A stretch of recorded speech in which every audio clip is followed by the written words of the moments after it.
सीता रामचंद्राभ्याम नमः। श्रीमद् वाल्मीकि रामायण अयोध्या कांड 83वां सर्ग। भरत की वन यात्रा और श्रृंगवेरपुर में रात्रिवास। तदंतर प्रातः काल उठकर भरत ने उत्तम रथ पर आरूढ़ हो श्री रामचंद्र जी के दर्शन की इच्छा से शीघ्रता पूर्वक प्रस्थान किया। उनके आगे आगे सभी मंत्री और पुरोहित घोड़े जुते हुए रथों पर बैठकर यात्रा कर रहे थे। वे रथ सूर्य देव के रथ के समान तेजस्वी दिखाई देते थे। यात्रा करते हुए इक्ष्वाकु कुल नंदन भरत के पीछे पीछे विधि पूर्वक सजाए गए 9000 हाथी चल रहे थे। यात्रा परायण यशस्वी राजकुमार भरत के पीछे 60,000 रथ और नाना प्रकार के आयुध धारण करने वाले धनुर्धर योद्धा भी जा रहे थे। उसी प्रकार 1,00,000 घुड़सवार भी उन यशस्वी रघुकुल नंदन राजकुमार भरत की यात्रा के समय उनका अनुसरण कर रहे थे। कैकेयी, सुमित्रा और यशस्विनी कौशल्या देवी भी श्री रामचंद्र जी को लौटा लाने के लिए ही की जाने वाली उस यात्रा से संतुष्ट हो तेजस्वी रथ के द्वारा प्रस्थित हुई। ब्राह्मण आदि आर्यों त्रैवर्णिकों के समूह मन में अत्यंत हर्ष लेकर लक्ष्मण सहित श्री राम का दर्शन करने के लिए उन्हीं के संबंध में विचित्र बातें कहते सुनते हुए यात्रा कर रहे थे।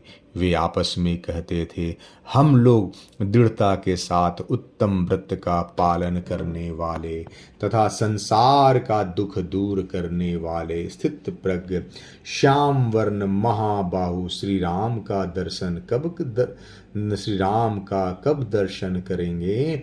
जैसे सूर्य देव उदय लेते ही सारे जगत का अंधकार हर लेते हैं, उसी प्रकार श्री रघुनाथ जी हमारे आंखों के सामने पड़ते ही हम लोगों का सारा शोक संताप दूर कर देंगे।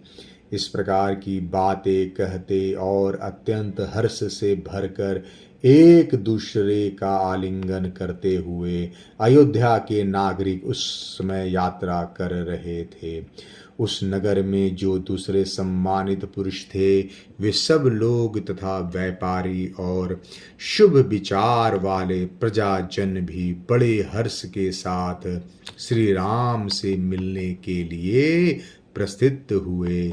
जो कोई मणिकार मणियों को शान पर चढ़ाकर चमका देने वाले अच्छे कुंभकार सूत का ताना बाना करके वस्त्र बनाने की कला के विशेषज्ञ शस्त्र निर्माण करके जीविका चलाने वाले मायूरक मोर के पंखों से छत्र व्यंजन आदि बनाने वाले आरे से चंदन आदि की लकड़ी चीरने वाले मणि मोती आदि में छेद करने वाले रोचक दीवारों और वेदी आदि में शोभा का संपादन करने वाले दंतकार हाथी के दांत आदि से नाना प्रकार की वस्तुओं का निर्माण करने वाले सुधाकर चूना बनाने वाले गंधी प्रसिद्ध सोनार कंबल और कालीन बनाने वाले गर्म जल से नहलाने का काम करने वाले वैद्य धूपन क्रिया द्वारा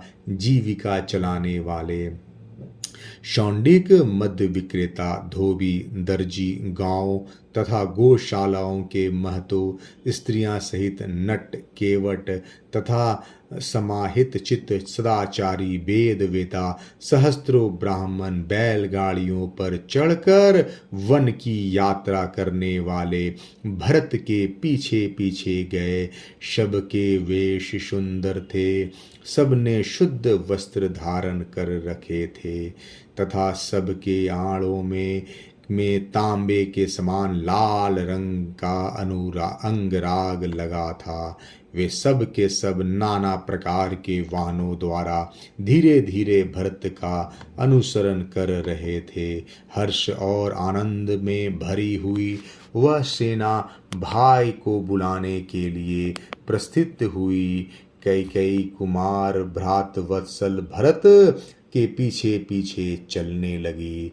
इस प्रकार रथ, पालकी, घोड़े और हाथियों के द्वारा बहुत दूर तक का मार्ग तय कर लेने के बाद वे सब लोग श्रृंगवेरपुर में गंगा जी के तट पर जा पहुँचे, जहाँ श्री रामचंद्र जी का सखा वीर निषाद राजगुरु सावधानी के साथ उस देश की रक्षा करता हुआ अपने भाई बंधुओं के साथ निवास करता था। चक्रवाकों से अलंकृत गंगा तट पर पहुंचकर भरत का अनुसरण करने वाली वह सेना ठहर गई।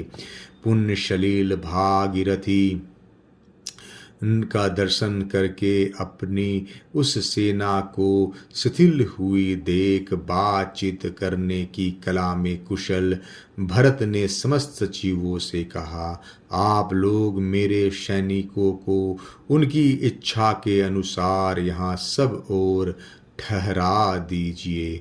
आज रात में विश्राम कर लेने के बाद हम सब लोग कल सवेरे इन सागरगामिनी नदी गंगा जी को पार करेंगे। यहाँ ठहरने का एक और प्रयोजन है। मैं चाहता हूँ कि गंगा जी में उतरकर स्वर्गीय महाराज के पारलौकिक कल्याण के लिए जलांजलि दे दूँ। उनके इस प्रकार कहने पर सभी मंत्रियों ने तथास्तु कहकर उनकी आज्ञा स्वीकार की और समस्त सैनिकों को उनकी इच्छा के अनुसार भिन्न भिन्न स्थानों पर ठहरा दिया। महानदी गंगा के तट पर खेमे आदि से सुशोभित होने वाली उस सेना को व्यवस्था पूर्वक ठहराकर भरत ने महात्मा श्री राम के लौटने के विषय में विचार करते हुए उस समय वहीं निवास किया। अयोध्या कांड 83वां सर्ग समाप्त। जय श्री राम।